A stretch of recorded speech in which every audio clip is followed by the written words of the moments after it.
दोस्तों, आज का मुकाबला एकदम सांसें रोक देने वाला था। चेन्नई सुपर किंग्स को आखिरी ओवर में जीत के लिए चाहिए थे 15 रन और सबसे खास बात ये थी कि चेन्नई के पास सभी 10 विकेट बचे थे। क्रीज पर मौजूद थे दो धुरंधर महेंद्र सिंह धोनी और रविंद्र जडेजा। माहौल पूरी तरह से तनावपूर्ण था, लेकिन इससे पहले कि हम उस आखिरी ओवर पर पहुंचे, चलिए आपको पूरे मैच का रोमांच फिर से जीने देते हैं। तो हुआ यूं कि टॉस चेन्नई ने जीता और कप्तान ने गेंदबाजी का फैसला लिया। शायद यही एक फैसला था जो चेन्नई की हार की नींव बन गया, क्योंकि शुरुआत से ही आरसीबी के बल्लेबाजों ने गेंदबाजों पर कहर बरपा दिया। ओपनिंग जोड़ी में जैकब बैटल और विराट कोहली मैदान पर आए और उन्होंने शुरुआत से ही रन बरसाने शुरू कर दिए। जैकब बैटल ने जबरदस्त 55 रन बनाए, वहीं कोहली ने 62 रन बनाकर चेन्नई की गेंदबाजी को पूरी तरह से दबाव में डाल दिया। बीच के बल्लेबाज कुछ खास नहीं कर पाए, लेकिन असली तबाही तो अंत में आई। आखिरी के 2 ओवरों में रोमारियो सरफेट मैदान पर आए और उन्होंने ऐसा तूफान मचाया कि चेन्नई की टीम और उनके फैंस दोनों सकते में आ गए। सरफेट ने सिर्फ 14 गेंदों में 53 रनों की विस्फोटक पारी खेली, जिसमें 6 चौके और शानदार स्ट्राइक रेट शामिल था। इन 2 ओवरों में अकेले उन्होंने 54 रन बनाए और इसी की बदौलत आरसीबी का स्कोर जा पहुंचा 213 पर, वो भी सिर्फ 5 विकेट खोकर। चेन्नई के गेंदबाजों में खलील अहमद बेहद महंगे साबित हुए। उन्होंने अपने सिर्फ 3 ओवरों में ही 65 रन लुटा दिए। वहीं पतिराणा ने जरूर थोड़ी राहत, उन्होंने 4 ओवरों में सिर्फ 36 रन देकर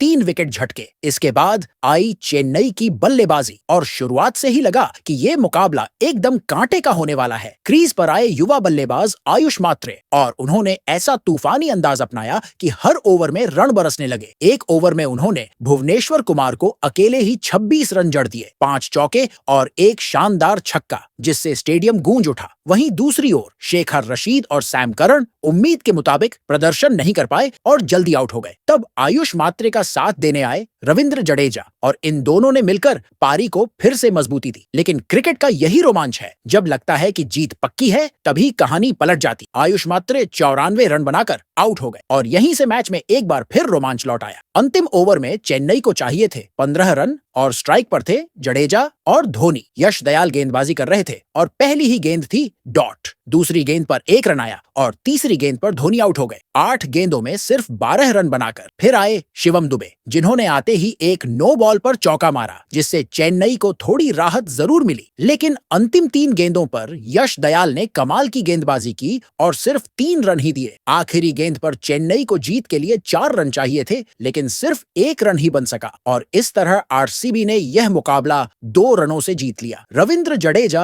आखिरी तक नाबाद रहे, 77 रन बनाए, वो भी 45 गेंदों में 8 चौकों के साथ, लेकिन टीम को जीत नहीं दिला सके। इस मैच के हीरो रहे रोमारियो सरफेट, जिन्हें उनके विस्फोटक 53 रनों के लिए प्लेयर ऑफ द मैच चुना गया। ये इस सीजन का अब तक का सबसे तेज अर्धशतक भी था और इस जीत के साथ ही आरसीबी को जबरदस्त फायदा मिला। उनके अब 16 अंक हो चुके हैं और वो पॉइंट्स टेबल में टॉप पर पहुंच चुके हैं। तो दोस्तों, क्या चेन्नई इस हार के बाद वापसी कर पाएगी? क्या धोनी का जादू फिर से चलेगा? कमेंट में अपनी राय जरूर दीजिए।